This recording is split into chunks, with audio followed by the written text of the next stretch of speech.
ఈరోజు మాజీ శాసనసభ డిప్యూటీ స్పీకర్ మాజీ మంత్రివర్యులు సౌమ్యులు మన తెలుగు భాష కోసం విశేషంగా కృషి చేసి అవినిగడ్డ నియోజకవర్గంలో అనేక అభివృద్ధి కార్యక్రమాలు చూసాం. పాంప్లెట్ ఉల్లిపాలెం భవానీపురం రహదారి కానీ, అట్లాగే బావదేవరపల్లిలో ఫిషరీస్ పాలిటెక్నిక్ కళాశాల కానీ, ఘంటసాలలో వ్యవసాయ కళాశాల కానీ, 120 కిలోమీటర్ల రోడ్లు కానీ ఇలా అనేక అభివృద్ధి కార్యక్రమాలు చేయటం జరిగింది. వారి విజయాన్ని కాంక్షిస్తూ మన ఉమ్మడి కృష్ణా జిల్లాలోని ప్రఖ్యాత అభయాంజనేయ స్వామి ఆలయం హనుమాన్ జంక్షన్ అభయాంజనేయ స్వామి ఆలయంలో బుద్ధప్రసాద్ గారి గోత్రనామాతో పూజ చేసి ఆయన ఘన విజయం సాధించాలని రాబోయే శాసనసభ ఎన్నికల్లో అవినిగడ్డ నుంచి స్వామివారి చిత్రపటాన్ని శాశ్వస్త్రాన్ని అందజేయడం జరిగింది.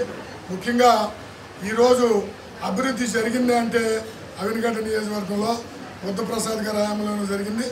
2014-19 కానీ అంతకుముందు కానీ మరలా 2019-24లో కుంటిపడిన అభివృద్ధి తిరిగి కొనసాగాలి అంటే ఎన్డీఏ కూటమి తెలుగుదేశం బీజేపీ సపోర్ట్ చేసిన ఉమ్మడి అభ్యర్థి మన మండలి బుద్ధప్రసాద్ గారిని అత్యధిక మెజార్టీతో గెలిపించాల్సిన చారిత్రక అవసరం అవినిగడ్డ ప్రజలపై రాజకీయాలకు అతీతంగా ఉందని మనం చేస్తూ ఉన్నాం.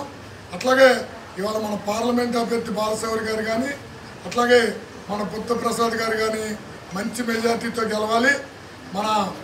మన మచిలీపట్నం పార్లమెంట్లో 7 నియోజకవర్గాలు కూటమి అభ్యర్థులు గెలవటం ఖాయం.